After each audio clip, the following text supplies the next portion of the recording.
For viewers across Africa and the rest of the world, this is News Central Continental Prime. I am Kofi Battels. We begin in West Africa, where leaders of organized labor comprising the Nigeria Labour Congress and the Trade Union Congress have met with the President, Bola Tinubu, at Aso Rock Villa, Abuja. Those in attendance include the NLC President, Joe Ajaero, and his TUC counterpart, Festus Osifo. The labor leaders say the President made some commitments to address some issues which need immediate attention. They say they would report to the executive committees where a decision would be taken on the ongoing protest. The labor leaders added that Labor would conduct its National Executive Committee meetings on Thursday and all the issues would be considered.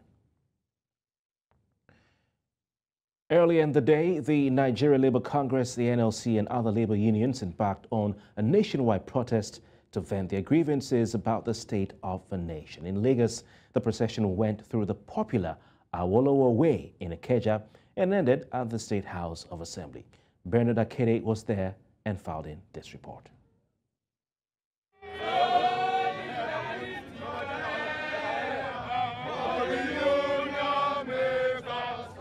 A peaceful protest is what they called it, and a peaceful protest indeed it was. Members of the Nigeria Labour Congress, NLC, Trade Union Congress, TUC, and other union members chanting songs of solidarity as they marched through the streets of Ikeja. Despite some saying the protest was wrongly timed considering the fact that the government is just 2 months old, there are those who believe this protest was justified and perfectly timed.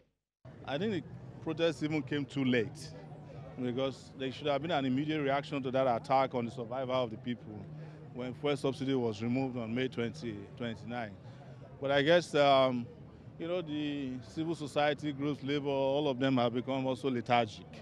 And there's some level of complacency, I must say, that is very, very sad. But it's, you know, better late than never. As far as I'm concerned, the government will have to go back to the drawing table.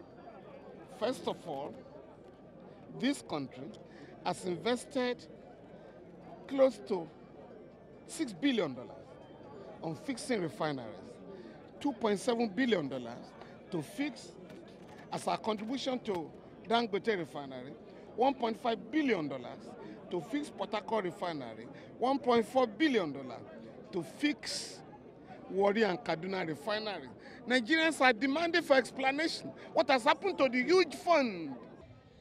Fully armed police officers lined the streets to ensure the protest wasn't hijacked by hoodlums or result in any kind of violence as feared by many.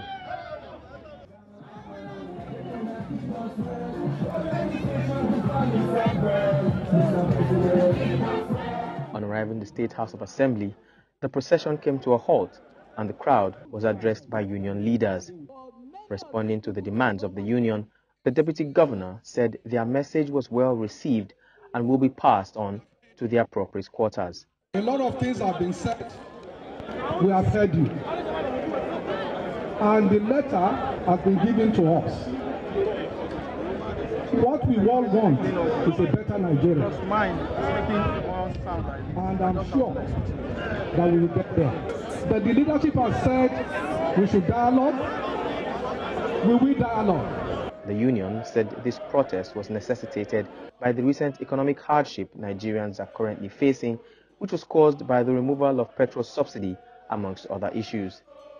Pump prices have more than doubled, thus affecting the general cost of living.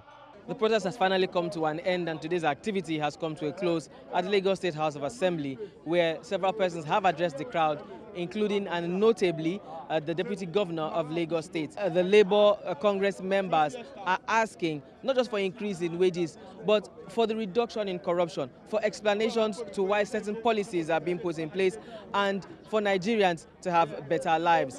What effect this particular protest will have remains to be seen. But definitely, Labour Union are saying that this is not going to be the end. They will not back down until Nigerians eventually begin to reap the true benefits and dividends of democracy. Bernard Akede, reporting for News Central.